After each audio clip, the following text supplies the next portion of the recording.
ಶಂಕರಂ ಶಂಕರಾಚಾರ್ಯಂ ಕೇಶವಂ ಬಾದರಾಯಣಂ ಸೂತ್ರಭಾಷ್ಯಕೃತೌ ವಂದೇ ಭಗವಂತೌ ಪುನಃ ಪುನಃ. ಓಂ ನಮೋ ನಾರಾಯಣಾಯ. ಶಿವಾಪರಾಧ ಕ್ಷಮಾಪಣ ಸ್ತೋತ್ರ ಶ್ಲೋಕ 9 ಹಾಗೂ 10. ಚಂದ್ರೋದ್ಭಾಸಿತಶೇಖರೆ ಸ್ಮರಹರೆ ಗಂಗಾಧರೆ ಶಂಕರೆ ಸರ್ಪೈರ್ಭೂಷಿತಕಂಠಕರ್ಣಯುಗಲೆ ನೇತ್ರೋಥ ವೈಶ್ವಾನರೇ. ಇಲ್ಲಿ ಪಾಠಭೇದ ಇದೆ. ಕೆಲವು ಪುಸ್ತಕದಲ್ಲಿ ಕಂಠಕರ್ಣ ವಿವರೆ ಅಂತಿದೆ, ಯುಗಳೆ ಎರಡಕ್ಕೂ ಅರ್ಥ ಆಮೇಲೆ ನೋಡುವ. ಅದು ಎರಡು ಪಾಠಭೇದವು ಸರಿಯಾಗಿದೆ. ದಂತಿತ್ವಕೃತ ಸುಂದರಾಂಬರಧರೆ ತ್ರೈಲೋಕ್ಯಸಾರೇ ಹರೇ ಮೋಕ್ಷಾರ್ಥಂ ಕುರು ಚಿತ್ತವೃತ್ತಿಮಚಲಂ. ಕೆಲವು ಪುಸ್ತಕದಲ್ಲಿ ಚಿತ್ತವೃತ್ತಿ ಮಖಿಲಂ ಇದೆ. That is a better reading than ಚಿತ್ತವೃತ್ತಿ ಮಚಲಂ. ಅನ್ಯೈಸ್ತು ಕಿಂ ಕರ್ಮಭಿಃ. ಸರಿ, 1-8 ಶ್ಲೋಕ ಭಗವಂತನಲ್ಲಿ ಕ್ಷಮೆ ಯಾಚಿಸುವುದು, ಸೀಕಿಂಗ್ ಫರ್ಗಿವ್ನೆಸ್. ಇನ್ನು ಕೊನೆಯ 4 ಶ್ಲೋಕ 9-12. ಕೆಲವು ಪುಸ್ತಕದಲ್ಲಿ 14 ಶ್ಲೋಕ ಇದೆ, ಕೆಲವುದರಲ್ಲಿ 16 ಇದೆ. ಆದರೆ ನಾನು ಉಪಯೋಗ ಮಾಡ್ತಿರುವಂತಹ ಪುಸ್ತಕದಲ್ಲಿ 12 ಶ್ಲೋಕ. ಸೊ ಅದನ್ನೇ ನಾನು ಅದಕ್ಕೆ ಅರ್ಥ ಹೇಳ್ತಿದ್ದೀನಿ. ಸೊ 9-12 ಶ್ಲೋಕ ಭಗವಂತನಲ್ಲಿ ಪ್ರಾರ್ಥನೆ ಮಾಡುವುದು. ಮೊದಲ 8 ಕ್ಷಮೆ ಯಾಚಿಸಿದ್ದಾಯಿತು. ಆಮೇಲೆ ಇನ್ನು ಮತ್ತೆ ಅದೇ ರೀತಿ ಆಗದೇ ಇರಲಿ, ಸಾಧನಾ ಮಾರ್ಗದಲ್ಲಿ ಮುಂದುವರಿಯೋಣ ಅಂತ ಈ 9-12 ಶ್ಲೋಕ ಪ್ರಾರ್ಥನೆ ಮಾಡ್ತಿದ್ದಾರೆ. ಸರಿ, ಮನಸ್ಸಿಗೆ ಭಗವತ್ಪಾದರು ಹೇಳ್ತಿದ್ದಾರೆ, ಇನ್ಮೇಲಾದರೂ ನಿನ್ನ ಜೀವನವನ್ನು ಸರಿಯಾದ ರೀತಿಯಲ್ಲಿ ತಗೊಂಡು ಹೋಗು. ವಯಸ್ಸಾಯಿತು, ಇಷ್ಟು ವಯಸ್ಸಾದ ಮೇಲೂ ನೀನು ಚೇಂಜ್ ಆಗಲಿಲ್ಲ ಅಂದರೆ ಮುಂದಿನ ಜೀವನ ಅಂದರೆ ಇನ್ನೇನು ಪ್ರಾಣ ಹೋಗೋ ಜೀವನದಲ್ಲಿ ತೃಪ್ತಿ ಇಲ್ಲ ಅಂದರೆ ಬಹಳ ಕಷ್ಟ. ಸಾಧನೆಯ ಮಾರ್ಗದಲ್ಲಿ ಇನ್ನೇ ಆದರೂ ಮುಂದೆ ಹೋಗು. May you please change the direction of your life at least now.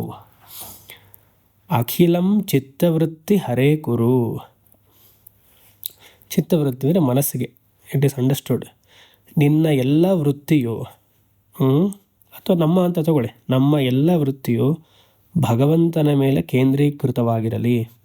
Let all my thoughts now let it focus or converge on the Lord. Oh mind, ಹರೇ ಅಂದರೆ ಪರಮೇಶ್ವರನ ಮೇಲೆ ನನ್ನ ಮನಸ್ಸು ಸದಾ ಕೇಂದ್ರೀಕೃತವಾಗಿರಲಿ. ಕುರು, ಯಾತಕ್ಕೋಸ್ಕರ ನನ್ನ ಮನಸ್ಸು ಸದಾ ಪರಮೇಶ್ವರನ ಮೇಲೆ ಇರಬೇಕು? ಮೋಕ್ಷಾರ್ಥಂ, ಮೋಕ್ಷ ಪುರುಷಾರ್ಥವನ್ನು ಗಳಿಸೋದಕ್ಕೋಸ್ಕರ. ಮೋಕ್ಷ ಪುರುಷಾರ್ಥ ಅಂದರೆ ನಾವು ಸದಾ ಆನಂದವಾಗಿರುವುದೇ ಮೋಕ್ಷ. ಫಾರ್ ದಿ ಅಟೈನ್ಮೆಂಟ್ ಆಫ್ ಮೋಕ್ಷ, ಅಲ್ಟಿಮೇಟ್ ಮೋಕ್ಷ ಪುರುಷಾರ್ಥಕ್ಕೋಸ್ಕರ ಮನಸ್ಸೆಲ್ಲ ಭಗವಂತನ ಮೇಲೆ ಇರಲಿ. ಇದು ಬಿಟ್ಟು ಬೇರೆ ಎಲ್ಲರೂ ಮನಸ್ಸು ಹೋಯಿತು ಅಂದರೆ ಅನ್ಯೈಹಿ ಕರ್ಮಭಿಹಿ ಕಿಂ. ಬೇರೆ ಕೆಲಸ ಮಾಡೋದ್ರಿಂದ ಏನು ಉಪಯೋಗ? ಬೇರೆ ಲೌಕಿಕವೋ ವೈದಿಕವೋ ಕರ್ಮದಿಂದ ಏನು ಉಪಯೋಗ? ಒಂದು ಒಳ್ಳೆ ಮನೆ ಇದೆ, ಅಂತಸ್ತಿದೆ, ಆಸ್ತಿ ಇದೆ, ಇನ್ವೆಸ್ಟ್ಮೆಂಟ್ ಚೆನ್ನಾಗಿ ಮಾಡಿದ್ದೀನಿ, ಫರ್ದರ್ ಇನ್ವೆಸ್ಟ್ಮೆಂಟ್ ಮಾಡ್ತೀನಿ. ಇವಾಗ ಮಾಡಿರೋದು ಸಾಕಾಗಲ್ಲ, SIPಲಿ ಹಾಕ್ತೀನಿ, ಮ್ಯೂಚುವಲ್ ಫಂಡ್ಸಲ್ಲಿ ಹಾಕ್ತೀನಿ, LICಲಿ ಹಾಕ್ತೀನಿ, ಒಂದು ಲ್ಯಾಂಡ್ ಆದಮೇಲೆ ಇನ್ನೊಂದು ಲ್ಯಾಂಡ್ ತೊಗೊಳ್ತೀನಿ ಫಾರ್ ಇನ್ವೆಸ್ಟ್ಮೆಂಟ್. ಅನ್ಯೈಹಿ ಕರ್ಮಭಿಹಿ ಕಿಂ ಕೇಳ್ತಿದ್ದಾರೆ. ಎಷ್ಟೇ ಆಸ್ತಿ ಇದ್ರೂ, ಎಷ್ಟೇ ಮನೆ ಲ್ಯಾಂಡ್ ಪರ್ಚೇಸ್ ಮಾಡಿದ್ರು, we all have travelled from finite to finite. So the so called great accomplishments, ನಾವೇನು ಅಂದ್ಕೊಳ್ತೀವಿ ಈ ಲೌಕಿಕದಲ್ಲಿ ಇದೆಲ್ಲ ಮಾಡಿದ್ರೆ ತುಂಬ ಆರಾಮಾಗಿರ್ಬೋದು, it is nothing but zero accomplishment. ಯಾಕೆ? ನಾವು ಶುರುವಾದಾಗಲೂ ಚಿಕ್ಕದಾಗಿ ಇದ್ವಿ, ಸಾಯುವಾಗಲೂ ಚಿಕ್ಕದಾಗಿ ಇರ್ತೀವಿ. ಈ ಲೌಕಿಕವಾದ ಅಕಂಪ್ಲಿಷ್ಮೆಂಟ್ಸ್ ಏನಿರುತ್ತೆ, ಇಟ್ ಈಸ್ ಝೀರೋ ಅಕಂಪ್ಲಿಷ್ಮೆಂಟ್ಸ್.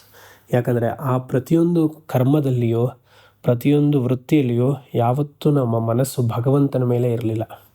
ಭಗವಂತನು ಬಿಸಾಕಿರುವಂತಹ ವಸ್ತು ಮೇಲೆ ಇತ್ತೇ ಹೊರತು ಭಗವಂತ ಮೇಲೆ ಇರಲಿಲ್ಲ. ಸೊ ಅದಕ್ಕೆ ಹೇಳ್ತಿದ್ದಾರೆ, ಮೋಕ್ಷಾರ್ಥಂ ಅಖಿಲಂ ಚಿತ್ತವೃತ್ತಿಂ ಹರೇ ಕುರು. ಅದು ಮೋಕ್ಷ ಪುರುಷಾರ್ಥಕ್ಕೆ ಬಿಟ್ಟರೆ ಅನ್ಯೈಹಿ ಕರ್ಮಭಿಹಿ ಕಿಂ, ಬೇರೆ ಯಾತಕ್ಕೋಸ್ಕರ. ಅದರಿಂದ ಮನಸ್ಸು ಸದಾ ಭಗವಂತನ ಮೇಲೆ ಇರಲಿ ಅಂತ ಹೇಳಿ ಈ ಮೊದಲನೇ 3 ಸಾಲು ಭಗವಂತನ ಗುಣಗಳ ಸಗುಣದ ರೂಪದ ಮೇಲೆ ಧ್ಯಾನ ಮಾಡಬೇಕು ಅಂತ ಹೇಳ್ತಿದ್ದಾರೆ. ಚಂದ್ರೋದ್ಭಾಸಿತ ಶೇಖರೇ, ಚಂದ್ರ ಉದ್ಭಾಸಿತ ಶೇಖರ 3 ಪದ. ಅಂದರೆ ಪರಮೇಶ್ವರನ ಜಟೆ, ಮ್ಯಾಟೆಡ್ ಲಾಕ್, ಪರಮೇಶ್ವರನ ಜಟೆ ಚಂದ್ರನ ಕಿರಣದಿಂದ ಕಾಂತಿಯುತವಾಗ್ತಿದೆಯಂತೆ. ಇಟ್ ಇಸ್ ಗ್ಲೋಯಿಂಗ್ ಅಂತ ಒಳ್ಳೆ ವರ್ಡಲ್ಲ ಅದು, ಇಟ್ ಈಸ್ ವೆರಿ ಬ್ರೈಟ್ ಅಂದ್ಕೊಳ್ಬೇಕು. ಚಂದ್ರ ಉದ್ಭಾಸಿತ ಶೇಖರ ಅಂದರೆ ಚಂದ್ರನನ್ನು ಪರಮೇಶ್ವರ ಆಭರಣವಾಗಿ ಧರಿಸಿದ್ದಾನೆ, ಆ್ಯಸ್ ಅನ್ ಆರ್ನಮೆಂಟ್. ಸೂರ್ಯ ಹಾಗೂ ಚಂದ್ರರು ಎಲ್ಲ ದೇವತೆಗಳ ಮೇಲೆ ತಲೆ ಮೇಲೆಯೋ ಅಥವಾ ಆಭರಣದಲ್ಲಿಯೋ ಇರ್ತಾರೆ, ಆಭರಣ ರೀತಿಯಾಗಿ ಇರ್ತಾರೆ. ಅಂದರೆ ಕಾಲತತ್ವದ ಸಂಕೇತ. ಚಂದ್ರ ಕಾಲತತ್ವದ ಸಂಕೇತ. ಯಾಕಂದರೆ ಪ್ರತಿನಿತ್ಯ ನಮಗೆ ತಿಥಿಯ ಮೂಲಕ ತಾನೇ ನಮಗೆ ದಿನಗಳು ಮುಂದೆ ಹೋಗೋದು. ಬೆಳಗ್ಗೆ ಹಾಗೂ ಸಂಜೆ ಸೂರ್ಯನಿಂದ, ಇವತ್ತು ಹಾಗೂ ನಾಳೆ ತಿಥಿಯ ಮೂಲಕ, ಪಾಡ್ಯ, ಬಿದಿಗೆ, ತದಿಗೆ ಎಕ್ಸೆಟ್ರಾ. ಸೊ ಚಂದ್ರೋದ್ಭಾಸಿತ ಶೇಖರೇ, ಆ ಬೆಳದಿಂಗ ಚಂದ್ರನಲ್ಲಿ ಆ ಶಿವನ ಕೂದಲು ಕಾಂತಿಯುತವಾಗಿ ತುಂಬ ಆನಂದವಾಗಿದೆ. ಸ್ಮರಹರೇ ಅಂದರೆ ಮನ್ಮಥ ಅಂತ. ಪರಮೇಶ್ವರ ಮನ್ಮಥನನ್ನು ಸಂಹಾರ ಮಾಡ್ದ. ಅದಕ್ಕೆ 2ನೇ ಲೈನಲ್ಲಿ ಹಾಕ್ತಾರೆ ನೋಡಿ, ನೇತ್ರೋತ್ಥ ವೈಶ್ವಾನರೇ. ಪರಮೇಶ್ವರನಿಗೆ 3ನೇ ಕಣ್ಣು, ಮುಕ್ಕಣ್ಣು, ಅದು ಜ್ಞಾನದ ಕಣ್ಣು. ಮನ್ಮಥನನ್ನು ಆ ಜ್ಞಾನದಿಂದ ಸಂಹಾರ ಮಾಡ್ದ, ಅಂದರೆ ಆ ಅಗ್ನಿಯಿಂದ. ನೇತ್ರೋಥ ವೈಶ್ವಾನರೇ ಅಂದರೆ the third I of wisdom, the fire. ಅದನ್ನು ಈ ಸ್ಮರಹರೆಗೆ ಕನೆಕ್ಟ್ ಮಾಡ್ಕೊಳ್ಬೇಕು. ಮನ್ಮಥ ಅಂದರೆ ಯಾರು? ನಮ್ಮಲ್ಲಿರುವಂತಹ ಆಸೆ. ನಮ್ಮ ಆಸೆ ಹೋಗಬೇಕು ಅಂದರೆ ಅದಕ್ಕೆ ಆಪೋಸಿಟ್ ವೆಪನ್ ಯಾವುದು? ಜ್ಞಾನವೇ. ಆ ಜ್ಞಾನವೇ ಇಲ್ಲಿ ಸಾಂಕೇತಿಕವಾಗಿ ದಿ ಫೈರ್, ಪರಮೇಶ್ವರನ 3ನೇ ಕಣ್ಣು. ಪುರಾಣ ಎಲ್ಲ ಹೀಗೆ ಹೇಳೋದು. ಆ ಪುರಾಣವನ್ನು ನಾವು ಸಿಂಬಾಲಿಕ್ಕಾಗಿ ಅರ್ಥ ಮಾಡ್ಕೊಂಡ್ರೇ ನಮಗೆ ಎಲ್ಲ ಪುರಾಣದಲ್ಲಿಯೂ ಒಂದು ವ್ಯಾಲ್ಯೂ ಇದೆ ಅಂತ ಗೊತ್ತಾಗೋದು. ಇಲ್ಲ ಬರೀ ಕತೆ ಓದ್ತಿದ್ರೆ ಅಷ್ಟೇ, ಅದು ಕಥೆ ರೀತಿಯಲ್ಲೇ ಇರುತ್ತೆ. ಸೊ ನಮ್ಮ ಮನಸ್ಸಿನಲ್ಲಿರುವ ಪ್ರತಿಯೊಂದು ಕಾಮನೆಯು, the desire is like a Manmatha. ನಮ್ಮಲ್ಲಿ ಎಷ್ಟು ಆಸೆಗಳಿದೆಯೋ ಅಷ್ಟು ಮನ್ಮಥರು ನಮ್ಮ ಮನಸ್ಸಿನಲ್ಲಿರ್ತಾರೆ. ಆಸೆಗಳು ಕಮ್ಮಿ ಆಗ್ತಿದೆ ಅಂದರೆ ನಮ್ಮಲ್ಲಿ ಪರಮೇಶ್ವರನ 3ನೇ ಕಣ್ಣು, the eye of wisdom, the fire of wisdom has dawned upon us. ನಮ್ಮಲ್ಲಿ ಜ್ಞಾನ ಅಷ್ಟಿದೆ ಅಂತ. ಆಸೆ ಕಮ್ಮಿ ಇದ್ದಷ್ಟು ಜ್ಞಾನ ಜಾಸ್ತಿ. ಸೊ ಆಸೆನೂ ಜಾಸ್ತಿ, ಜ್ಞಾನವೂ ಜಾಸ್ತಿ ಸಾಧ್ಯವಿಲ್ಲ. ಎರಡೂ ಒಂದೇ ಜಾಗದಲ್ಲಿ ಇರೋಕ್ಕಾಗೋಲ್ಲ. ಒಬ್ಬ ವ್ಯಕ್ತಿ ಒಂದೇ ಸಮಯದಲ್ಲಿ ದಪ್ಪಕ್ಕೂ ಇದ್ದಾನೆ, ಸಣ್ಣಕ್ಕೂ ಇದ್ದಾನೆ ಅಂತ ಹೇಗೆ ಹೇಳೋಕ್ಕೆ ಸಾಧ್ಯ? ಸೊ ಆದ್ದರಿಂದ ಸ್ಮರಹರೆ, ಆದಷ್ಟು ಆಸೆಯನ್ನು ಕಮ್ಮಿ ಮಾಡಬೇಕು. ಅಂದರೆ ಮನ್ಮಥ ಅವನು ಹೋಗಬೇಕು ನಮ್ಮ ಮನಸ್ಸಿನಿಂದ. ಪ್ರತಿಯೊಂದು ಆಸೆಯು ಏನಾಗುತ್ತೆ, ನಮ್ಮ ನಿಜ ಸ್ವರೂಪದಿಂದ ದೂರ ಹೋಗ್ತೀವಿ ನಾವು. Every form of a desire is to make a man incomplete. Every desire is a decent form of begging ಅಂದರು ಸ್ವಾಮಿ ದಯಾನಂದ ಸರಸ್ವತಿಗಳು. ಯಾತಕ್ಕೆ ನಾವು ಬೆಗ್ ಮಾಡ್ತೀವಿ, ಭಿಕ್ಷೆ ಬಿಡ್ತೀವಿ? ನಮಗದೇನೋ ಇಲ್ಲ, ನಮ್ಮ ಮನಸ್ಸಿನಲ್ಲೋ ದೇಹದಲ್ಲೋ ಅಥವಾ ನಮ್ಮಲ್ಲಿಲ್ಲ. ಅದು ಇದ್ದರೆ, ಅದು ಸಿಕ್ಕಿದ್ರೆ, ಇವ ಬಂದರೆ, ಅವರು ಬಂದರೆ, ನನ್ನ ಲೈಫಲ್ಲಿ ಇವರೆಲ್ಲ ಇದ್ದರೆ ಅದು ಪೂರ್ತಿ ಅಂತ ಅಂದ್ಕೊಳ್ತೀವಿ. ಅದು ಒಂದು ಆಸೆ. ಅದು ಇನ್ಕಂಪ್ಲೀಟ್ನೆಸ್ ತೋರಿಸುತ್ತೆ ನಮಗೆ. ಸೊ ಈ ಆಸೆ ಹೋಗಬೇಕು ಅನ್ನೋದಕ್ಕೆ ಇಲ್ಲಿ ಶಂಕರಾಚಾರ್ಯರು ಇನ್ನೊಂದು ರೀತಿಯಲ್ಲಿ ನೋಡಿದಾಗ ಚಂದ್ರೋದ್ಭಾಸಿತ ಶೇಖರೆ. ನಮ್ಮಲ್ಲಿ ಆಸೆ ಹೋಗಬೇಕು ಅಂದರೆ ಒಂದು ಜ್ಞಾನ ಬರಬೇಕು, ಇನ್ನೊಂದು ಧ್ಯಾನವನ್ನು ಮಾಡಬೇಕು. ಯಾವ ಮೂರ್ತಿ ಧ್ಯಾನ? ಪರಮೇಶ್ವರ ಧ್ಯಾನದ ಸ್ಥಿತಿಯಲ್ಲಿ ಪದ್ಮಾಸನದಲ್ಲಿ ಕೂತು ಧ್ಯಾನ ಮಾಡ್ತಿರುವಂತಹ ಆಕಾರವನ್ನು ನಮ್ಮ ಮನಸ್ಸಿಗೆ ತಗೊಂಡು ಧ್ಯಾನ ಮಾಡಿದ್ರೆ ಆಸೆ ಎಲ್ಲ ಹೋಗುತ್ತೆ. ಆಗ ಪರಮೇಶ್ವರ ಅವನ ಕಣ್ಣನ್ನು ಓಪನ್ ಮಾಡಿದಾಗ ಹೇಗೆ ಮನ್ಮಥ ಸುಟ್ಟು ಹೋಗ್ತಾನೋ, ಆ ಧ್ಯಾನದಿಂದ, ಶಾಸ್ತ್ರ ಚಿಂತನೆಯಿಂದ ನಮಗೆ ಬರುವಂತಹ ಜ್ಞಾನದಿಂದ ನಮ್ಮಲ್ಲಿರುವಂತಹ ಮನ್ಮಥ ರೂಪವಾದ ಆಸೆ ಎಲ್ಲ ನಶಿಸಿ ಹೋಗುತ್ತೆ. ಸ್ಮರಹರೆ. ತಿಳಿಬೇಕು, ಶಂಕರರು ಸ್ತೋತ್ರ ಸಾಹಿತ್ಯದಲ್ಲಿಯೂ ವಿವೇಕ ವೈರಾಗ್ಯವನ್ನು ಹಾಕಿರ್ತಾರೆ. ಅದೇ ಶಂಕರಾಚಾರ್ಯರ ಪ್ರತಿಭೆ. ಯಾವ ಆಚಾರ್ಯರು ಈ ಶ್ಲೋಕದಲ್ಲಿ ಈ ಥರ ವಿವೇಕ ವೈರಾಗ್ಯವನ್ನು ತರಲ್ಲ. ಸಾಧನ ಚತುಷ್ಟಯ ಸಂಪತ್ತಿ ಶ್ಲೋಕದಲ್ಲೇ ಅಡಗಿಸಿರ್ತಾರೆ. ಇತರ ಆಚಾರ್ಯರು ಬರೀ ಪ್ರಾರ್ಥನೆ ಮಾಡ್ಕೊಳ್ಳೋದೇ ಆಗೋಗುತ್ತೆ ಅವ್ರಿಗೆ. ಅದೇ ಶಂಕರರ ವೈಶಿಷ್ಟ್ಯ. ಆಗಲಿ. ಗಂಗಾಧರೆ. ಗಂಗೆಯನ್ನು ತಲೆ ಮೇಲೆ ಧರಿಸಿದ್ದ ಪರಮೇಶ್ವರ. ಇಲ್ಲಿ ಗಂಗಾ ಅಂದರೆ ಬ್ರಹ್ಮವಿದ್ಯಾ ಸಂಕೇತ. ಗಂಗೆ ಭಗವಂತನ ತಲೆಯಿಂದ ಕೆಳಗೆ ಬರ್ತಾಳೆ, ಅದು ತಲೆ ಮೇಲೆ ಕೂತಿರ್ತಾಳೆ. ಬ್ರಹ್ಮವಿದ್ಯೆಯು, ಉಪನಿಷತ್ ವಿದ್ಯೆಯು ಭಗವಂತನ ತಲೆಯಿಂದ ಹೊರಗಡೆ ಬರುತ್ತೆ. ಗಂಗೆ ಮೇಲಿಂದ ಕೆಳಗಡೆ ಬರ್ತಾಳೆ. ಬ್ರಹ್ಮವಿದ್ಯೆಯು ಗುರುವನ್ನು ಉತ್ಕೃಷ್ಟ ಸ್ಥಿತಿಯಿಂದ ಶಿಷ್ಯ ಕೆಳಗಡೆ ಕೂತಿರ್ತಾನಲ್ಲ ಅಲ್ಲಿವರೆಗೂ ಬರುತ್ತೆ. From higher to lower. ಮತ್ತು ಗಂಗೆ ಸನಾತನವಾದಂಥದ್ದು. ಬ್ರಹ್ಮವಿದ್ಯೆಯು, ಉಪನಿಷದ್ವಿದ್ಯೆಯು, ಮೋಕ್ಷವಿದ್ಯೆಯು ಸನಾತನವಾದಂಥದ್ದು. ಗಂಗೆಯನ್ನು ಪ್ರವೇಶ ಮಾಡಬೇಕು ಅಂದರೆ ಹರಿದ್ವಾರ ಋಷಿಕೇಶಲ್ಲೆಲ್ಲ ಘಾಟ್, ಇದು ವಾರಣಾಸಿಲೆಲ್ಲ ಘಾಟ್ ಅಂತ ಹಾಕಿರ್ತಾರೆ. ಇಲ್ಲೂ ಋಷಿಕೇಶಲ್ಲೂ ಇದೆ. ಅದನ್ನು ಘಾಟ್ ಜೊತೆಗೆ ಮಣಿಕರ್ಣಿಕಾ ಘಾಟ್, ದಶಾಶ್ವಮೇಧ ಘಾಟ್, ಆ ಘಾಟಿನ ಮೂಲಕ ಗಂಗೆಯನ್ನು ಸ್ಪರ್ಶ ಮಾಡಬೇಕು. ಬ್ರಹ್ಮವಿದ್ಯೆಯು, ಉಪನಿಷತ್ ವಿದ್ಯೆಯು ಗುರುವಿನ ಜೊತೆಗೆ ಆ ಶಾಸ್ತ್ರವನ್ನು ಸ್ಪರ್ಶ ಮಾಡಬೇಕು. ಗುರು ಘಾಟ್. ಸೊ ಇಲ್ಲಿ ಗಂಗಾವತಾರ ಆ ಕಥೆ ಕೇಳಿರ್ಬೇಕು ನೀವು. ಇಲ್ಲಿ ಗಂಗಾಧರೆ ಅಂದರೆ ಬ್ರಹ್ಮವಿದ್ಯಾ. ಅದರಿಂದನೇ ಶಂಕರೆ.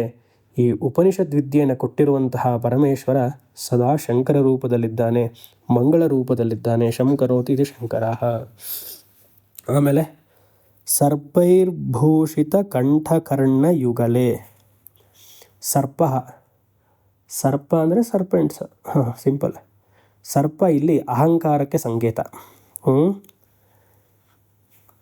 ಅಹಂಕಾರ, ಒಬ್ಬ ಜ್ಞಾನಿಗೆ ಅಹಂಕಾರ ಆಭರಣ ರೀತಿಯಲ್ಲಿರುತ್ತೆ, ಆದರೆ ಒಬ್ಬ ಅಜ್ಞಾನಿಗೆ ಅಹಂಕಾರ ವಿಷರೂಪದಲ್ಲಿರುತ್ತೆ.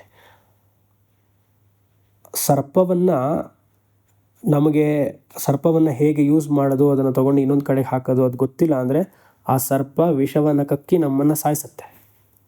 ಆದರೆ ಅದನ್ನು ಗೊತ್ತಿದ್ದರೆ ಅದನ್ನು ಸೈಲೆಂಟಾಗಿ ಒಂದು ಬಾಕ್ಸಲ್ಲಿ ಹಾಕಿ ತೊಗೊಂಡು ಹೋಗ್ಬೋದು. ಅದಕ್ಕೆ ಅವನ ಸ್ನೇಕ್ ಚಾರ್ಮರ್ ಏನು ಮಾಡ್ತಾನೆ, ಸ್ನೇಕ್ ಚಾರ್ಮರ್ಗೆ ಗೊತ್ತು ಹಾವನ್ನು ಹೇಗೆ ಆಟಾಡಿಸ್ಬೇಕು ಅಂತ. ಆ ನಾದದಿಂದ ಹಾವನ್ನು ಆಟಾಡಿಸ್ತಾನೆ, ಅವನಿಗದೇನೂ ಮಾಡಲ್ಲ. ಹಾಗೆ ನಮ್ಮಲ್ಲಿರುವಂತಹ ಅಹಂಕಾರವನ್ನು ನಾಶ ಮಾಡಿ ಭಗವಂತನಿದ್ದಾನೆ ಎನ್ನುವ ಮನಸ್ಥಿತಿಯನ್ನು ತಗೊಂಡಾಗ ಈ ಅಹಂಕಾರವು ಹೋಗುತ್ತೆ. ಜ್ಞಾನಿಗೂ ಈ ಅಹಂಕಾರ ಬಾಧಕ ಅಲ್ಲ. ಆ ವ್ಯವಹಾರದಲ್ಲಿ ಅಹಂಕಾರವನ್ನು ಯೂಸ್ ಮಾಡಿ ಜ್ಞಾನಿಯು ಲೋಕಸಂಗ್ರಹವನ್ನು ಮಾಡ್ತಾನೆ. ಸೊ ಇಲ್ಲಿ ಸರ್ಪವನ್ನು ಅಹಂಕಾರಕ್ಕೆ ಹೋಲಿಸಿದ್ದಾರೆ. ಸರ್ಪೈರ್ಭೂಷಿತ ಕಂಠಕರ್ಣ ಯುಗಲೆ. ಪ್ರತಿಯೊಂದು ದೇಹದಲ್ಲಿಯೂ ಅಂಗಾಂಗದಲ್ಲಿಯೂ ಪರಮೇಶ್ವರ ಆ ಸರ್ಪವನ್ನು, ಆ ಅಹಂಕಾರವನ್ನು, ನಮ್ಮೆಲ್ಲರ ಅಹಂಕಾರವನ್ನು ಆಭರಣ ರೀತಿಯಲ್ಲಿ ಹಾಕ್ಕೊಂಡಿದ್ದಾನೆ. ಇಲ್ಲಿ ಕಂಠದಲ್ಲಿ, ಕರ್ಣದಲ್ಲಿ, ಕಂಠ ಕುತ್ತಿಗೆ, ಕರ್ಣ ಕಿವಿ, ಯುಗಳೆ. ಯುಗಳೆ ಅಂದರೆ ಸುತ್ತಕೊಂಡಿರೋದು. ಹಾವು ನೋಡಿ ಸುತ್ತಕೊಂಡು ಚಿಕ್ಕದಾಗಿರುತ್ತೆ. ಈ ಕಿವಿಲೆಲ್ಲ ಹಾಕೊಂಡಾಗ ಅದನ್ನು ಕರ್ಣಕುಂಡಲ ಚಿಕ್ಕದಾಗಿ ಹಾಕ್ಬಿಟ್ಟಿರ್ತಾರೆ. ವಿವರೆ ಅಂದರೆ ಎಲ್ಲೆಲ್ಲಿ ಗ್ಯಾಪ್ ಇದೆಯೋ ಅಲ್ಲೆಲ್ಲ ಆಭರಣ, ಆ ಸರ್ಪ ಅನ್ನುವ ಆಭರಣ ಹೋಗಿ ಅಲ್ಲಿ ಸೇರಿಕೊಳ್ಳುತ್ತೆ ಅಂತ. ಅದು ಸೊಂಟದಲ್ಲಿರ್ಬೋದು, ಅಥವಾ ತೋಳ ಹತ್ರ ಇರ್ಬೋದು, ಕರ್ಣದ ಹತ್ರ, ಕುತ್ತಿಗೆ ಹತ್ರ. So ಎರಡರ್ಥನೂ okay. ನೇತ್ರೋಥ ವೈಶ್ವಾನರೇ ನೋಡಿದ್ವಿ. ಆಮೇಲೆ ದಂತಿತ್ವಕೃತ ಸುಂದರಾಂಬರಧರೆ. ಅಂಬರಃ, ಸುಂದರ ಅಂಬರ, ಒಳ್ಳೆಯ ಬಟ್ಟೆಯನ್ನು ಉಟ್ಟಿದ್ದಾನೆ ಪರಮೇಶ್ವರ. ಯಾವ ಬಟ್ಟೆ? ಆನೆಯ ಚರ್ಮ.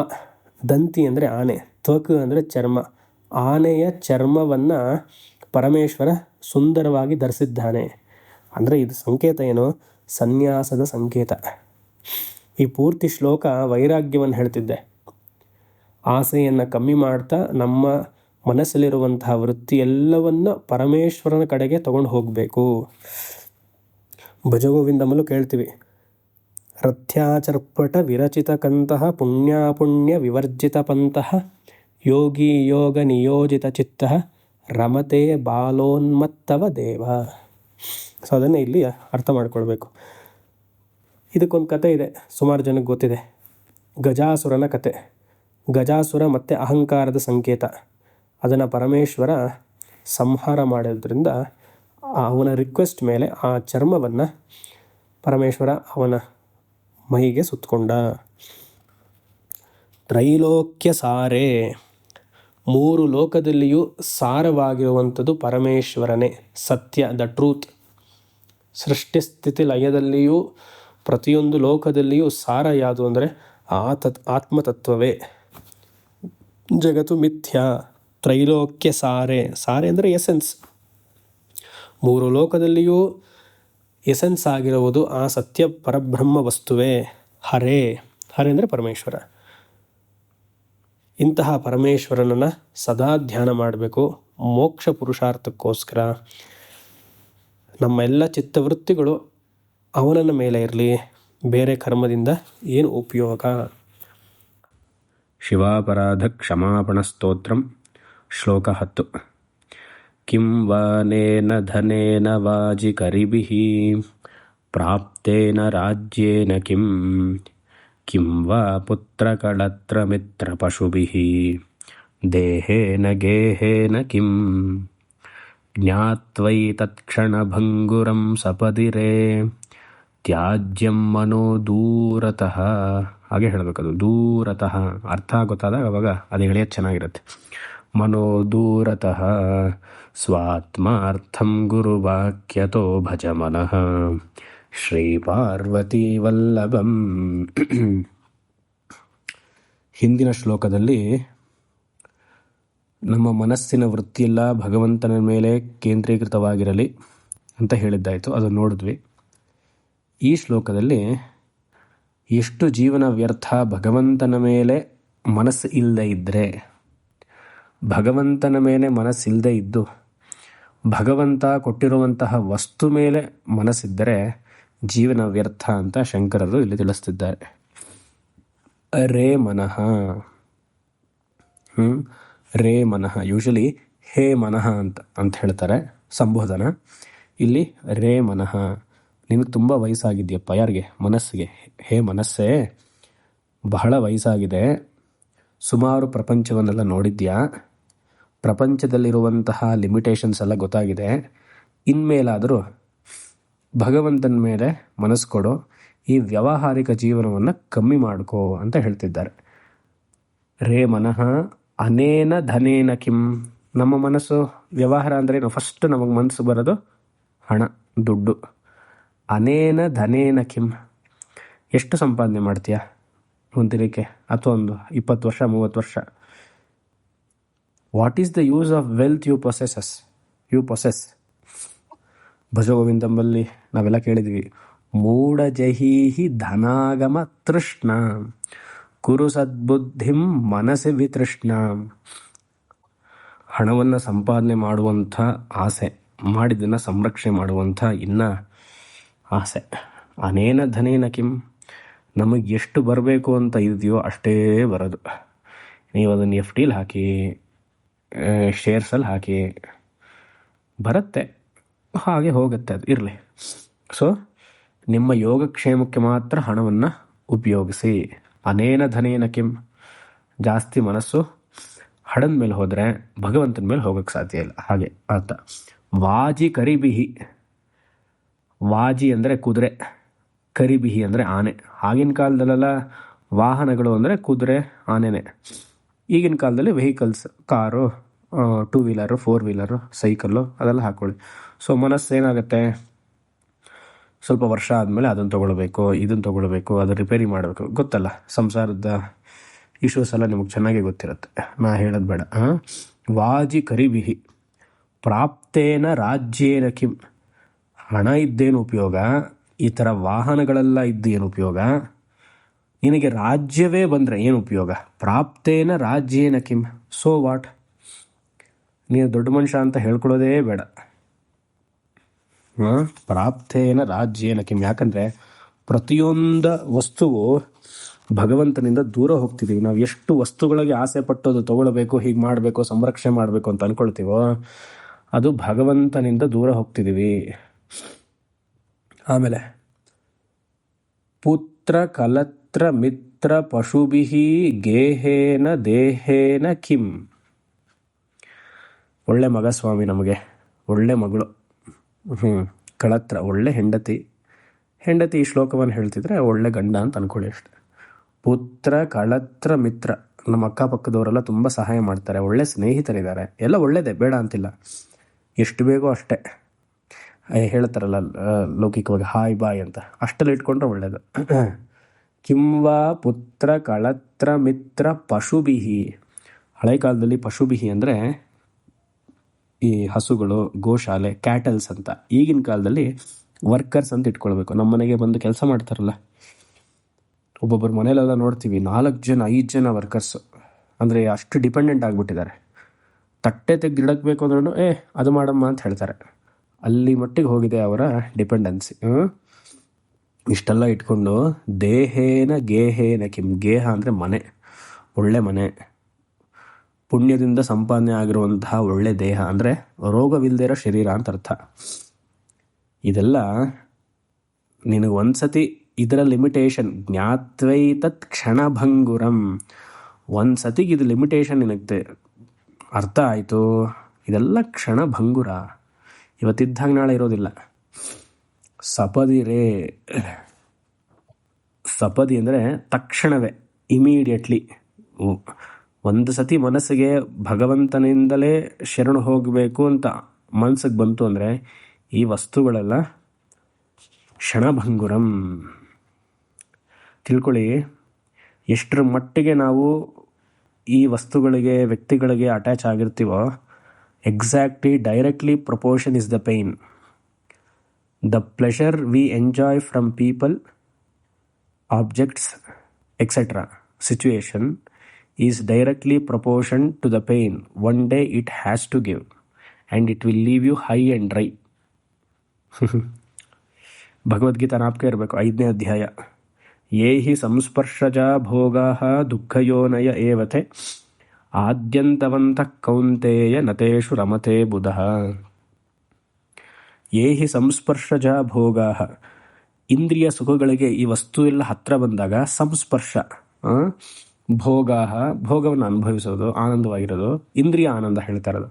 ಯೇ ಹಿ ಸಂಸ್ಪರ್ಶಜಾ ಭೋಗಾಃ ದುಃಖಯೋನಯ ಏವತೆ. ಕೃಷ್ಣ ಸುಖ ತದನಂತರಂ ದುಃಖ ಅಂತ ಹೇಳಿಲ್ಲ. ಕೃಷ್ಣಂಗೆ ಅವ್ನು ಗೊತ್ತಾಗದೆ ದುಃಖ ಫಸ್ಟ್. ಯಾಕಂದರೆ ಇಂದ್ರಿಯ ಸುಖ ತಾತ್ಕಾಲಿಕವಾಗಿ ಸುಖ ಕೊಡುತ್ತೆ, ಶಾಶ್ವತವಾಗಿ ದುಃಖ ಕೊಡುತ್ತೆ. ಅದಕ್ಕೆ ಯೇ ಹಿ ಸಂಸ್ಪರ್ಶಜಾ ಭೋಗಾಃ ದುಃಖಯೋನಯ ಏವತೆ ಆದ್ಯಂತವಂತಃ ಕೌಂತೇಯ.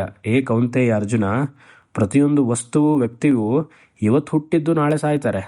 ಆದಿ ಅಂತಹ, everything has a manufacture date, date of arrival, date of departure, expiry. ಆದ್ಯಂತವಂತಃ ಕೌಂತೇಯ ನತೇಷು ರಮತೆ ಬುಧಃ. ಬುಧಃ ಅಂದರೆ ಬುದ್ಧಿವಂತರು, ಜ್ಞಾನಿಗಳು, the people who have wisdom, who can discriminate. ನತೇಷು ರಮತೆ ಬುಧಃ. ರಮತೆ ಅಂದರೆ ಅಂತಹ ವಿಷಯ ಸುಖದಲ್ಲಿ ಅವರು ರಮಿಸುವುದಿಲ್ಲ. ಅವರ ಮನಸ್ಸು ಉತ್ಕೃಷ್ಟವಾದ ಬ್ರಹ್ಮಚಿಂತನೆಯಲ್ಲಿ ಇಲ್ಲ ಸಗುಣ ದೇವತಾ ಚಿಂತನೆಯಲ್ಲಿ ಇರತ್ತೆ ಹೊರತು ವಿಷಯ ಸುಖದಲ್ಲಿರಲ್ಲ. ಇತಿ ಜ್ಞಾತ್ವಾ ಸಪದಿ, ತಕ್ಷಣವೇ, ತ್ಯಾಜ್ಯಂ ದೂರತಃ, ಮನೋದೂರತಃ, ಈ ಎಲ್ಲವನ್ನ ಬಿಟ್ಟುಬಿಡು, ಕೊಟ್ಬಿಡು. ಏನನ್ನ? ಧನವನ್ನು, ವಾಹನವನ್ನು, ಆಸ್ತಿಯನ್ನು, ರಾಜ್ಯ ಅಂದರೆ ಮನೆ ಅಂತ ಅಂದ್ಕೊಳ್ಳಿ, ದೇಹವನ್ನು, ಮಗನೋ ಮಗಳೋ ಮಿತ್ರ. ಏನು ಸ್ವಾಮಿ ಹೀಗೆಲ್ಲ ಹೇಳ್ತೀರಾ ಅಂತಂದರೆ ಇಲ್ಲಿ ಅರ್ಥ ಮಾಡ್ಕೊಳ್ಬೇಕು. ತ್ಯಾಜ್ಯೇನ ದೂರೇನ ಕಿಮ್ ಅಂದರೆ ನನ್ನದು ಅನ್ನೋ ಓನರ್ಶಿಪ್ ಬಿಡು ಅಂತ ಅರ್ಥ ಮಾಡ್ಕೊಳ್ಬೇಕು. ಆಯಿತಾ? ಹೆಂಡತಿ ಗಂಡನ ಬಿಡುವಂತಿಲ್ಲ ಅರ್ಥ ಅಲ್ಲ, ಅಥವಾ ಮಗಳನ್ನು ಬಿಡುವಂತ ಅರ್ಥ ಅಲ್ಲ, ಮನೆಯನ್ನು ತ್ಯಾಜ್ಯ ಮಾಡೋ ಬಿಟ್ಟಾಕು ಅಂತ ಅರ್ಥ ಅಲ್ಲ. ಇದೆಲ್ಲ ನನ್ನದು, ಇವರೆಲ್ಲ ನನ್ನವರು ಅನ್ನುವ ಭಾವನೆ, ಆ ಓನರ್ಶಿಪ್ ಆ್ಯಟಿಟ್ಯೂಡ್ ಇದೆಯಲ್ಲ, ಅದನ್ನು ಬಿಡಬೇಕು. ಯಾವುದು ನಾನು ಓನ್ ಮಾಡಲ್ಲ, ಎಲ್ಲ ಭಗವಂತ ತಾತ್ಕಾಲಿಕವಾಗಿ ನನಗೆ ಯೂಸ್ ಮಾಡಕ್ಕೆ ಕೊಟ್ಟಿದ್ದಾನೆ. I am only the user, I am only the consumer for some time, but I am not the owner. ಯಾವಾಗ ನಮಗೆ ಓನರ್ಶಿಪ್ ಆ್ಯಟಿಟ್ಯೂಡ್ ಬರುತ್ತೋ, ನನ್ನ ಮಗ, ನನ್ನ ಮಗಳು, ನನ್ನ ಮನೆ, ಎಕ್ಸೆಟ್ರಾ ಎಕ್ಸೆಟ್ರಾ ಅಂತ, ಅದು ಸಂಸಾರ. ಒಂದ್ಸತಿ ಸಂಸಾರ ಬಂದರೆ ಮುಗೀತು. ಫ್ಲ್ಯಾಟ್ ಎರಡು ಅರ್ಥನೂ ತೊಗೊಳ್ಬೋದು. Apartment, flat. I own flat, I own an apartment means what? EMI ಕಟ್ಟಬೇಕು, ಫ್ಲ್ಯಾಟು ಅಂತ ಅರ್ಥ. ಸೊ ತ್ಯಾಜ್ಯಂ ಮನ ದೂರತಃ ಅಂದರೆ ಮನಸ್ಸಿನಲ್ಲಿ ಇದೆಲ್ಲ ನನ್ನದು ಅನ್ನೋದು ಬಿಟ್ಬಿಡು, ಇದೆಲ್ಲ ಭಗವಂತನದು ಅಂತ ಇಟ್ಕೋ ಹಾಗೆ ಅಂತ. ಸರಿ, ಎಲ್ಲ ಕೊಟ್ಮೇಲೆ ಏನು ಮಾಡೋದು? ಟೈಮ್ ಪಾಸ್ ಆಗಬೇಕಲ್ಲ ನಮಗೆ ಅಂತಂದರೆ ಶ್ರೀ ಪಾರ್ವತಿ ವಲ್ಲಭಂ. ಶ್ರೀ ಪಾರ್ವತಿ ವಲ್ಲಭಂ. ಹಿಂದಿನ ಶ್ಲೋಕದಲ್ಲೆಲ್ಲ ಈಶ್ವರನ ನ ಸ್ಮರಾಮಿ ನ ಧ್ಯಾಯಾಮಿ ಅಂತೆಲ್ಲ ಇತ್ತು. ಪಾರ್ವತಿಗೆ ಬೇಜಾರಾಗತ್ತೆ ಅಂತ ಶಂಕರಾಚಾರ್ಯರು ಪಾರ್ವತಿ ವಲ್ಲಭಂ, ಶಿವ ಹಾಗೂ ಪಾರ್ವತಿ ಜೊತೆಗೆ ಆ ಭಗವಂತನ, ಆ ಶಿವಶಕ್ತಿಯರ ಐಕ್ಯವನ್ನು ಭಾವನೆ ಮಾಡ್ತಾ ಜೀವನವನ್ನು ಕಳಿ. ಶಂಕರರು ಹೇಳ್ತಿದ್ದಾರೆ, ಈ ಸಂದೇಶ ನಾನೇನು ಕೊಟ್ಟಿದ್ದೀನಿ ನಿಮಗೆ, ಇದು ನನಗೋಸ್ಕರ ಅಲ್ಲ, ನಾನು ನೆಮ್ಮದಿಯಾಗಿದ್ದೀನಿ, ಯಾಕಂದರೆ ನಾನು ಯಾವುದನ್ನು ಹಚ್ಕೊಂಡಿಲ್ಲ. ಆದರೆ ನಿಮಗೆ ಗೊತ್ತು, ಸ್ವಾತ್ಮಾರ್ಥಂ, for my own sake I am giving you. My own sake ಅಂದರೆ ಫಾರ್ ಯುವರ್ ಓನ್ ಸೇಕ್ ಅಂತ ಅರ್ಥ ಮಾಡ್ಕೊಳ್ಬೇಕು. ಶಂಕರಾಚಾರ್ಯ ಹೇಳ್ತಿದ್ದಾರೆ, ನಿನ್ನ ಒಳ್ಳೆಯದಕ್ಕೋಸ್ಕರ ಇದರ ಮೇಲೆಲ್ಲ ಆಸೆ ಇಡಬೇಡ. ತಮಿಳಲ್ಲಿ ಹೇಳ್ತಾರೆ ಪಟ್ರು ಮೀನ್ಸ್ ಅಟ್ಯಾಚ್ಮೆಂಟ್. ಇಂದ ಪಟ್ರು ಬಿಡೋಣ, ಬಿಟ್ರೇ ನಮಗೆ ಮನಸ್ಸಿಗೆ ನೆಮ್ಮದಿ. ಅದು ಬಿಟ್ಟ ಮೇಲೆ ಏನು ಮಾಡೋದು? ಒಳ್ಳೇದಾಯಿತು, ಪಾರ್ವತಿ ವಲ್ಲಭವನ್ನು ಧ್ಯಾನ ಮಾಡ್ತೀನಿ. ಆಮೇಲೆ ಹೇಗೆ? ಗುರುವಾಕ್ಯತಃ, ಗುರುವಿನ ಗೈಡೆನ್ಸ್ ಜೊತೆಗೆ, with the help of the Guru and ಶಾಸ್ತ್ರ, ಸದಾ ಭಗವಂತನ ಚಿಂತೆಯಲ್ಲಿ ನಿನ್ನ ಮನಸ್ಸಿರಲಿ. ಈ ಥರ ಲೌಕಿಕವಾಗಿ ಈ ವಸ್ತು, ವ್ಯಕ್ತಿ, ಸನ್ನಿವೇಶದ ಮೇಲೆ ನಿನ್ನ ಅಟ್ಯಾಚ್ಮೆಂಟ್, ಪಟ್ರು, ಆಸೆ, ಅದನ್ನು ಬಿಡು ಹಾಗೆ ಅಂತ ಹೇಳ್ತಿದ್ದಾರೆ. ಆಯಿತು, ಮುಂದಿನ ಶ್ಲೋಕ 11ನೇದು. ಆಯುರ್ನಶ್ಯತಿ ಪಶ್ಯತಾಂ ಪ್ರತಿದಿನಂ ಯಾತಿ ಕ್ಷಯಂ ಯೌವನಂ ಪ್ರತ್ಯಾಯಾಂತಿ ಗತಾಃ ಪುನರ್ದಿವಸಾಃ ಕಾಲೋ ಜಗದ್ಭಕ್ಷಕಃ ಲಕ್ಷ್ಮೀಸ್ತೋಯತರಂಗಭಂಗಚಪಲ ವಿದ್ಯುಚ್ಛಲಂ ಜೀವಿತಂ ತಸ್ಮಾನ್ ಶರಣಾಗತಂ ಶರಣದ ತ್ವಂ ರಕ್ಷ ರಕ್ಷಾಧುನಾ. ಇನ್ನೇನು ಸ್ತೋತ್ರವನ್ನು ಮುಗಿಸ್ತಾ ಇದ್ದಾರೆ. ಭಗವಂತನಲ್ಲಿ ಶರಣ ಹೋಗಬೇಕು ಅನ್ನುವ ಸ್ತೋತ್ರ ಇದು. ಮುಂದುವರಿದಾಗೆ, ಹೇ ಮನಸ್ಸೇ, ಹಿಂದಿನ ಶ್ಲೋಕದ ಕಂಟಿನ್ಯೂ ಮಾಡ್ಕೊಳ್ಬೇಕು. ರೇ ಮನಃ. ಸೊ ಹೇ ಮನಃ, ಆಯುಹು ಪ್ರತಿದಿನಂ ನಶ್ಯತಿ. ಆಯುಹು ಪ್ರತಿದಿನಂ ನಶ್ಯತಿ. ಹೌದು ಅಲ್ವಾ? ವಯಸ್ಸು 80 ಮೇಲೆ 60 ಮೇಲೆ ವಯಸ್ಸಾಯಿತು ಅಂತಲ್ಲ, ಪ್ರತಿ ಕ್ಷಣವೂ ವಯಸ್ಸಾಗ್ತಾ ಇದೆ. ಈಗ 10 ನಿಮಿಷದಕ್ಕೆ ಏನು ಮುಂಚೆ ಮಾತಾಡಿದೆ, ಈಗ ಅದು ಹೋಯ್ತು, ಅಷ್ಟು ಆಯಸ್ಸು ಹೋಯ್ತು ನಂದು. ಹಾಗೇನೆಲ್ಲರದು ಅಲ್ವಾ? ಆಯುಹು ಪ್ರತಿದಿನಂ ನಶ್ಯತಿ. ಹೀಗಿದ್ದ ಸಂದರ್ಭದಲ್ಲಿ ಪಶ್ಯತಾಂ, ಜೀವನ ತಾತ್ಕಾಲಿಕ ಅಂತ ತಿಳಿ. ಆಮೇಲೆ ಯಾತಿ ಕ್ಷಯಂ ಯೌವನಂ, ಕೆಲವು ವರ್ಷಗಳ ಹಿಂದೆ ಇರುವಂತಹ ಶಕ್ತಿ, ಯೌವನದಲ್ಲಿದ್ದಂತಹ ಶಕ್ತಿ ಇವತ್ತಿಲ್ಲ, ಎಲ್ರಿಗೂ ಗೊತ್ತು, ಪ್ರಾಕ್ಟಿಕಲ್. ಈ ಥರ ಇದ್ದಾಗ ಗತಾ ದಿವಸಾಹ ಪುನಃ ನ ಪ್ರತ್ಯಯಾಂತಿ. ಆ ಸಮಯ, the time which has gone can never come back. So do not waste time. Do not waste time ಅಂದರೆ ಮೊಬೈಲ್ ನೋಡ್ತಾನೆ ಇರೋದು, ಸೋಷಿಯಲ್ ಮೀಡಿಯಾ ನೋಡೋದು. ಕೆಲಸದಲ್ಲಿ ಎಷ್ಟು ಬೇಕೋ ಅಷ್ಟೇ, ಆಮೇಲೆ ಅದೆಲ್ಲ ಆಫ್ ಮಾಡಿ ಒಂದು ಪಕ್ಕಕ್ಕಿಟ್ಟು ಸದಾ ಜಪ, ಧ್ಯಾನ, ಶಾಸ್ತ್ರಚಿಂತನೆಯೇ ಮನಸ್ಸಿರಬೇಕು. ಆ ವೃತ್ತಿಯಲ್ಲಿಯೇ ಮನಸ್ಸು ಹೋಗಬೇಕೇ ಹೊರತು ಲೌಕಿಕದಲ್ಲಿ ಹೋದರೆ ಒಂದಲ್ಲ ಒಂದು ದಿವಸ ಕಷ್ಟದಲ್ಲಿ ಬೀಳ್ತೀವಿ. ಇದೇನು ಹೇಳ್ತಾರೆ? ಗತಾಹ, ಆ ಕಾಲವು ಒಂದ್ಸತಿ ಹೋಗಿದ್ದಾಗ ಗತಾಹ ದಿವಸಾಹ ಪುನರ್ನ ಪ್ರತ್ಯಯಾಂತಿ, ಮತ್ತೆ ಬರೋದಿಲ್ಲ. ಎಷ್ಟೋ ಜನ ಹೇಳ್ತಾರಲ್ಲ, ಸ್ವಾಮೀಜಿ ಈಗ SLC ಎಕ್ಸಾಮ್ ಕೊಟ್ಟಿದ್ರೆ ಪಾಸ್ ಮಾಡ್ತಿದ್ದೆ ಚೆನ್ನಾಗಿ ಅಂತ. ಯಾವಾಗ? ಈತ 60ನೇ ವಯಸ್ಸಲ್ಲಿ ಹೇಳ್ತಾನೆ. ಯೋಚನೆ ಮಾಡಿ. ಕಾಲೋ ಜಗದ್ಭಕ್ಷಕ. ಕಾಲವು ಎಲ್ಲವನ್ನ ತಿಳ್ಬಿಡುತ್ತೆ. ನಮಗೇನು 100 ವರ್ಷನಾ? ವೇದದ ಪ್ರಕಾರ 100 ವರ್ಷ, ಜ್ಯೋತಿಷದ ಪ್ರಕಾರ 120 ವರ್ಷ ಅಂತ ಆಯಸ್ಸು. 120 ಅಂತ ಇಟ್ಕೊಳ್ಳಿ, ಅಷ್ಟು ವರ್ಷ ನಾವು ಬದುಕಲ್ಲ. 60-70 ಜಾಸ್ತಿ. ಇನ್ ದ ಇನ್ಫೈನೈಟ್ ಟೈಮ್ ಕಾಲೋ ಜಗದ್ಭಕ್ಷಕ. ನಮ್ಮ ಆಯಸ್ಸೆಲ್ಲ ಏನಂತ ಹೇಳೋದು, ಇಲ್ಲವೇ ಇಲ್ಲ. We can never get back the time what we have lost. ಎಷ್ಟು ಟೈಮ್ ವೇಸ್ಟ್ ಮಾಡಿದ್ದೀವಿ. ಅದಲ್ಲದೆ ಲಕ್ಷ್ಮೀ ಸ್ತೋಯ ತರಂಗಭಂಗ ಚಪಲ. ಲಕ್ಷ್ಮಿಯ ಅಸ್ತಿತ್ವವೇ ಚಪಲ. ಯಾರು ಲಕ್ಷ್ಮಿಯನ್ನು ಹೆಚ್ಚು ಪ್ರಾರ್ಥನೆ ಮಾಡ್ತಾರೋ ಅವ್ರ ಹತ್ರ ಹೋಗ್ತಾರೆ. ಇವತ್ತು ನಾ ಹೆಚ್ಚು ಮಾಡಿದ್ರೆ ಲಕ್ಷ್ಮಿ ನನ್ನ ಹತ್ರ ಬರಬೇಕು. ದಟ್ ಈಸ್ ದ ರೂಲ್, ಧರ್ಮ. ನನಗಿಂತ ನೀವು ಹೆಚ್ಚು ಲಕ್ಷ್ಮಿ ಉಪಾಸನೆ ಮಾಡಿದ್ರೆ ನಿಮ್ಮ ಹತ್ರ ಬರಬೇಕು, ನನ್ನ ಹತ್ರ ಇರಲ್ಲ ಲಕ್ಷ್ಮಿ. ಈ ಥರ ಲಕ್ಷ್ಮಿಯೇ ಗತನೇ ಹೀಗಿದ್ರೆ, ಲಕ್ಷ್ಮೀ ಸ್ತೋಯ ರಂಗ ಭಂಗ ಚಪಲ. ಹೇಗೆ? ತರಂಗ ಚಪಲ ಅಂದರೆ fickle like the waves in the ocean. ಸ್ಥಿರವಾಗೇ ಇರೋದಿಲ್ಲ. ಜ್ಯೇಷ್ಠ ಲಕ್ಷ್ಮಿಯೂ ಇರೋದಿಲ್ಲ, ನಾರ್ಮಲ್ ಲಕ್ಷ್ಮಿಯೂ ಇರೋದಿಲ್ಲ. ವಿದ್ಯುಚ್ಚಲಂ ಜೀವಿತಂ. ನಮ್ಮ ಜೀವನ is very unsteady, like a lightning. ವಿದ್ಯುಚ್ಚಲಂ ಜೀವಿತಂ. ವಿದ್ಯುತ್ ಅಂದರೆ ಲೈಟನಿಂಗ್, ಮಿಂಚು. ಆ ಥರ ಇವತ್ತು ಯಾರೋ ಹುಟ್ಟಿದ್ರು ನಮ್ಮ ಮನೇಲಿ, ಇನ್ನೊಬ್ರು ಯಾರೋ ತಾತನೋ ಅಜ್ಜಿನೋ ಹೋಗಿರ್ತಾರೆ. ಇವತ್ತು ಹುಟ್ಟಿದ್ರು ಮೊಮ್ಮಗ ಹುಡ್ದ ಅಂದ್ಕೊಳ್ಳೋಷ್ಟಲ್ಲಿ ಅಜ್ಜಿ ಗಾನ್. ಈ ಥರ ನಮ್ಮದು. ವಿದ್ಯುಚ್ಚಲಂ ಜೀವಿತಂ ತಸ್ಮಾನ್ ಶರಣಾಗತಂ. ಸದಾ ನಿನ್ನನ್ನೇ ಶರಣ ಹೋಗ್ತೀನಪ್ಪ ಪರಮೇಶ್ವರ. ಆಮೇಲೆ ಇದು ಹೊಸ್ತೇನಲ್ಲ ನಿನಗೆ, ನೀನು ಕಾಪಾಡಲೇಬೇಕು. ಶರಣದ. ಶರಣದ ಅಂದರೆ ದಿಸ್ ಇಸ್ ಯುವರ್ ಪ್ರೊಫೆಷನ್. ನಿನ್ನ ವೃತ್ತಿಯೇ ಭಕ್ತರನ್ನು ಕಾಪಾಡುವುದು. ತ್ವಂ ರಕ್ಷ ರಕ್ಷಾಧುನ. ಸದಾ ನನ್ನನ್ನೇ ಕಾಪಾಡಬೇಕು ಹಾಗೆ ಅಂತ ಸ್ವಾಮಿ ಚಿನ್ಮಯಾನಂದರು ಚೆನ್ನಾಗಿ ಹೇಳ್ತಾರೆ. Humans journey is from womb to tomb ಅಂತ. ಗರ್ಭದಿಂದ ಹುಟ್ಟೋದು, ಸ್ಮಶಾನಕ್ಕೆ ಹೋಗೋದು. ಊಮ್ ಟು ಟೂಮ್, ಅದಕ್ಕೆ ಅಲ್ಲೊಂದು ಡ್ಯಾಶ್ ಹಾಕ್ತಾರೆ. The person is from womb, he's dashing towards the tomb ಅಂತ. ನೀವೇ ಯೋಚನೆ ಮಾಡಿ, ಏನು ಮಾಡಿದ್ರಿ ಜೀವನದಲ್ಲಿ ನಾವು ಅಂತ ಕೇಳಿದ್ರೆ, ಹುಟ್ಟಿದ್ವಿ, ಏನೋ ಬೇಡದಿರೋದು ಮಾಡ್ತೀವಿ ಅಷ್ಟೇ, ಸ್ಮಶಾನಕ್ಕೆ ಹೋಗೋದು. ಊಮ್ ಟು ಟೂಮ್ ಅಂತ.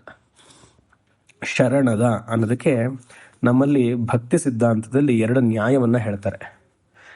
ನ್ಯಾಯ ಅಂದರೆ ಎಕ್ಸಾಂಪಲ್ ಅಂತ, ನ್ಯಾಯಶಾಸ್ತ್ರ. ಎಕ್ಸಾಂಪಲ್ ಅಂತ ಅಂದರೆ ಅದೊಂದು ಶಾಸ್ತ್ರ. ಸರಿಯಾದ ಸಮಯದಲ್ಲಿ ಸರಿಯಾದ ಉದಾಹರಣೆ ಕೊಡೋದಕ್ಕೆ ನ್ಯಾಯಶಾಸ್ತ್ರ. ತುಂಬ ಕಷ್ಟ ಅದು. ಅಂದರೆ ಯಾಕೆ ಕಷ್ಟ ಅಂದರೆ, you should be always aware, alert. ಪ್ರಪಂಚದಲ್ಲಿ ಅಥವಾ ನಮ್ಮ ಸುತ್ತಮುತ್ತ ಆಗ್ತಿರುವಂತಹ ಸನ್ನಿವೇಶಗಳನ್ನ ನೋಡ್ತಾ ಅದಕ್ಕೊಂದು ಉದಾಹರಣೆ ಕೊಡೋದು ಬಹಳ ಕಷ್ಟ. ಯಾಕಂದರೆ ನಮ್ಮ ಮನಸ್ಸು ಎಲ್ಲೋ ಹೋಗಿರುತ್ತಲ್ಲ, ಅಲರ್ಟಾಗೇ ಇರಲ್ಲ. ಅಂತಹ ನ್ಯಾಯಶಾಸ್ತ್ರದಲ್ಲಿ ಮೇರು ಶಿಖರ ಆಗಿರುವಂತಹ ಯತಿವರ್ಯಣ್ಯರು, ಯತಿಶ್ರೇಷ್ಠರು, ನಮ್ಮ ಶೃಂಗೇರಿ ಜಗದ್ಗುರುಗಳು ಶ್ರೀ ಶ್ರೀ ಭಾರತೀ ತೀರ್ಥ ಮಹಾಸ್ವಾಮಿಗಳು, ಮಹಾಸನ್ನಿಧಾನಂ. ಅವರು ನ್ಯಾಯಶಾಸ್ತ್ರದಲ್ಲಿ, ಎಲ್ಲ ಶಾಸ್ತ್ರದಲ್ಲೂ ಅವರು ಪರಿಣಿತರೆ. ನ್ಯಾಯಶಾಸ್ತ್ರದಲ್ಲಿ ಮಾತ್ರ the number 1 Mahatma. Anyways, so ಈ ಶರಣದ ಅನ್ನೋದಕ್ಕೆ ಭಕ್ತಿ ಸಿದ್ಧಾಂತದಲ್ಲಿ 2 ನ್ಯಾಯವನ್ನು ಹೇಳ್ತಾರೆ. ಸುಮಾರು ಜನ ಗೊತ್ತಿರಬಹುದು. ಮರ್ಕಟ ಕಿಶೋರ ನ್ಯಾಯ, ಮಾರ್ಜಾರ ಕಿಶೋರ ನ್ಯಾಯ. ಮರ್ಕಟ ಅಂದರೆ ಕೋತಿ, ಕಿಶೋರ ಅಂದರೆ ಮಗು, ನ್ಯಾಯ ಅಂದರೆ ಪ್ರಿನ್ಸಿಪಲ್ ಅಂತ ತಗೊಳ್ಳಿ ಇಂಗ್ಲೀಷಲ್ಲಿ, ಇಲ್ಲ ಎಕ್ಸಾಂಪಲ್, ಇಲ್ಲ ಉದಾಹರಣೆ. ಈ ಕೋತಿಯ ಮಗು, ಅಮ್ಮ ಕೋತಿ ಮತ್ತು ಅದಕ್ಕೆ ಮಗು ಇರುತ್ತೆ. ಈ ಅಮ್ಮ ಕೋತಿ ಏನು ಮಾಡುತ್ತೆ, ಒಂದು ಮರದಿಂದ ಇನ್ನೊಂದು ಮರಕ್ಕೆ, ಇಲ್ಲ ಒಂದು ರಂಬೆಯಿಂದ ಇನ್ನೊಂದು ರಂಬೆಗೆ ಎಗರಬೇಕಾದ್ರೆ ಮಗು ಕೋತಿ ಗಟ್ಟಿಯಾಗಿ ಕಟ್ಕೊಂಡಿರುತ್ತೆ ಅಲ್ವಾ. ಅಮ್ಮನಿಗೆ ಗೊತ್ತು, ನಾನು ಎಗರ್ತಾ ಹೋಗ್ತಿರ್ತೀನಿ. ಮಗುಗೆ ಹೇಳುತ್ತೆ, ಕಾಪಾಡ್ಕೊಳ್ಳೋದು ನೀನು ನನ್ನನ್ನು ಗಟ್ಟಿಯಾಗಿ ಹಿಡ್ಕೊಳ್ಬೇಕು. It is your responsibility that you hold me tight. I will jump from one tree to other. If you fall, I am not responsible. ಇದಕ್ಕೆ ಮರ್ಕಟ ಕಿಶೋರ ನ್ಯಾಯ ಅಂತ. ಇದು ಹೇಗೆ ನಮ್ಮ ಜೀವನದಲ್ಲಿ ಅಂದರೆ, ಕೆಲವು ಭಕ್ತರು ಅವರ ಇಷ್ಟ ದೇವತೆಯನ್ನು ಗಟ್ಟಿಯಾಗಿ ಹಿಡ್ಕೊಂಡಿರ್ತಾರೆ. ಅವರ ಜೀವನದಲ್ಲಿ ಏನು ಕಷ್ಟೋ ಸುಖವೋ ಏನು ಬರುತ್ತೋ ಎಲ್ಲ ಭಗವಂತನಿಗೆ ಅರ್ಪಣೆ ಮಾಡ್ತಾ, ಭಗವಂತ ನೀನೇ ಕಾಪಾಡಬೇಕಪ್ಪ ಸದಾ ಪ್ರಾರ್ಥನೆಯೇ ಮಾಡ್ತಿರ್ತಾರೆ. ಅದಕ್ಕೆ ಶರಣದ ಅಂತ ಗಟ್ಟಿಯಾಗಿ ಹಿಡ್ಕೊಳ್ಳೋದು. ಇದು ಅಟ್ಲೀಸ್ಟ್ ಸ್ವಲ್ಪ ಉತ್ತಮ ಅಂತ ಹೇಳ್ಬೋದು, ಯಾಕಂದರೆ ಇಲ್ಲಿ ಸ್ವಲ್ಪ ಬುದ್ಧಿ ಉಪಯೋಗಿಸ್ತಾರೆ. ಯೂಶಲಿ ಭಕ್ತರಿಗೆ ಬುದ್ಧಿ ಇರಲ್ಲ. ಎನಿವೇಸ್, ಇನ್ನೊಂದು ಮಾರ್ಜಾರ ಕಿಶೋರ ನ್ಯಾಯ. ಮಾರ್ಜಾರ ಅಂದರೆ ಬೆಕ್ಕು, ಕಿಶೋರ ಅಂದರೆ ಮಗು. ಯಾಕೆ ಹೀಗಾಗತ್ತೆ ಅಂದರೆ ಓಲ್ಡ್ ಏಜ್, ವಯಸ್ಸಾಗ್ತಾ ಇದ್ದಾಗ ನಮಗೆ ಪುರುಷಾರ್ಥ ಕಮ್ಮಿ ಇರುತ್ತೆ. ಸೊ ಭಗವಂತನದಲ್ಲಿ ಮನಸ್ಸು ಹೋಗೋದು ಸಹಜ, ಭಯದಿಂದವೂ ಹೋಗುತ್ತೆ ಒಂದೊಂದ್ಸತಿ. ಮಾರ್ಜಾರ ಕಿಶೋರ ನ್ಯಾಯ, ಬೆಕ್ಕು ಹಾಗೂ ಬೆಕ್ಕಿನ ಮಗು. ಇಲ್ಲಿ ಏನು ಮಾಡುತ್ತೆ, ಕೋತಿ ಥರ ಎಕ್ಸಾಂಪಲ್ ಅಲ್ಲ ಇದು. ಬೆಕ್ಕು ಅದರ ಮಗು ಏನತ್ತೆ ಮಿಯಾವ್ ಮಿಯಾವ್ ಅನ್ನತ್ತೆ, ಅಮ್ಮ ಓಡ್ ಬಂದು ಅದನ್ನು ತೊಗೊಂಡು ಹೋಗೋದು. ಸುಮಾರು ಭಕ್ತರು ಈ ಕ್ಯಾಟಗರಿಲಿ ಬರ್ತಾರೆ. ಶರಣದ ಅನ್ನೋದಕ್ಕೆ, ಹೇ ಪರಮೇಶ್ವರ, ನಾನು ಮಾರ್ಜಾರ ಕಿಶೋರ ನ್ಯಾಯವನ್ನು ಫಾಲೋ ಮಾಡಲ್ಲ. ನೀನು ಹಿಂದೆ ಹೇಳಿರುವಂತಹ ಶ್ಲೋಕದಲ್ಲೆಲ್ಲ ಬರೀ ಕ್ಷಮಾಪಣೆ ಅದಕ್ಕೆ ಹೇಳ್ತೀನಿ, ಆದರೆ ನೀನು ಸಂಪೂರ್ಣವಾಗಿ ನನ್ನನ್ನು ನೀನು ಕಾಪಾಡಬೇಕು. ಯಾಕಂದರೆ ಇದು ವೃತ್ತಿ ನಿಂದು. ಸಪೋಸ್ ನೀನು ನನ್ನ ಕಾಪಾಡಲಿಲ್ಲ ಅಂದರೆ ನಿನ್ನ ವೃತ್ತಿಗೆ ಭಂಗ, ಜನ ಬೈತಾರೆ ಅಂತ. ಇದು ಬೆಕ್ಕೇನು ಮಾಡುತ್ತೆ, ಬೆಕ್ಕಿನ ಮಗು ಮಿಯಾವ್ ಮಿಯಾವ್ ಅನ್ನತ್ತೆ, ಅಮ್ಮ ಓಡ್ ಬಂದು ಅದು ಕರ್ಕೊಂಡು ಹೋಗಿ ಬಾಯಿಂದ ತೊಗೊಂಡು ಇನ್ನೊಂದೆಲ್ಲಿಗೋ ಸಂರಕ್ಷಣೆ ಮಾಡೋಕ್ಕೆ ಎಲ್ಲೋ ಮನೆ ಕರ್ಕೊಂಡು ಹೋಗುತ್ತೆ. ಹಾಗೆ ಇಲ್ಲಿ ಶರಣದ ಅಂತ ಹಾಕಿದ ತಕ್ಷಣ ತಸ್ಮಾತ್ ಶರಣಾಗತಂ ಶರಣದ ರಕ್ಷಾಧುನ, ನನ್ನ ಸದಾ ನೀನು ಕಾಪಾಡಬೇಕು.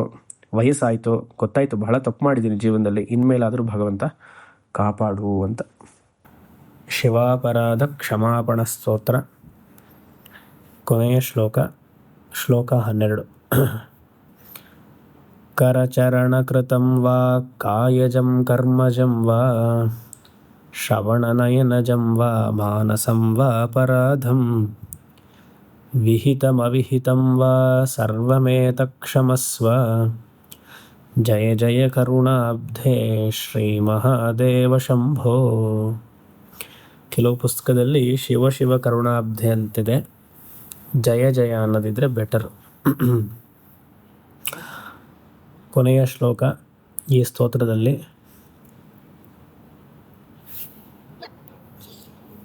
ಹೇ ಶಂಭೋ ಕ್ಷಮಸ್ವ. Parameshwara, may you please forgive me for all the omissions and commissions. ಸ್ಟಾರ್ಟಿಂಗಲ್ಲಿ ನೋಡಿದ್ವಿ, ನಾನು ಮಾಡಬೇಕಾಗಿರೋಂತಹ ಕರ್ತವ್ಯವನ್ನೆಲ್ಲ ಬಿಟ್ಟಿದ್ದೀನಿ, ಮಾಡಬಾರ್ದನ್ನೆಲ್ಲ ಮಾಡಿದ್ದೀನಿ, ಅದಕ್ಕೋಸ್ಕರ ಕ್ಷಮಿಸು ಅಂತ. ಕರಚರಣ ಕೃತಂ, ಕೈಗಳಿಂದ ಮಾಡಿರುವಂತಹ ಕೆಲಸಗಳು ತಪ್ಪಾಗಿದ್ದರೆ ಕ್ಷಮಿಸು. ವಾಕ್, ಮಾತಿನಿಂದ. ಕಾಯ ಅಂದರೆ ಶರೀರ, ಪೂರ್ತಿ ದೇಹದಲ್ಲಿ ಕೈಯಿಂದ ಕಾಲಿಂದ. ಶ್ರವಣ ನಯನಜಂ ವಾ ಮಾನಸಂ. ಶ್ರವಣ ಅಂದರೆ ಕಿವಿಯಿಂದ ಏನೋ ಕೇಳುವುದೆಲ್ಲ ಕೇಳಬಾರ್ದು, ಅದೆಲ್ಲ ಕೇಳಿರ್ತೀವಿ. ನಯನಂ, ಕಣ್ಣಲ್ಲೆಲ್ಲ ಕಣ್ಣಿಂದ ನೋಡಬಾರ್ದೆಲ್ಲ ನೋಡಿರ್ತೀವಿ. ಮಾನಸಂ, ಮನಸ್ಸಿನಲ್ಲಿ ಕೆಟ್ಟ ಕೆಟ್ಟ ಆಲೋಚನೆಗಳನ್ನೆಲ್ಲ ಇಟ್ಕೊಂಡಿರ್ತೀವಿ. ಎಲ್ಲದರಿಂದಲೂ ನಾನು ದೂರ ಬರುವ ಹಾಗೆ ಮಾಡು, ಮತ್ತು ನನ್ನನ್ನು ಕ್ಷಮಿಸು. ಇಲ್ಲಿ ಕರ್ಮಜಂವ ಅಂತ ಇದೆ. ಇಲ್ಲಿ ನಾವು ಮಾಡುವಂತಹ ಕರ್ಮ ಅಂತ ತಗೊಳ್ಬಾರ್ದು.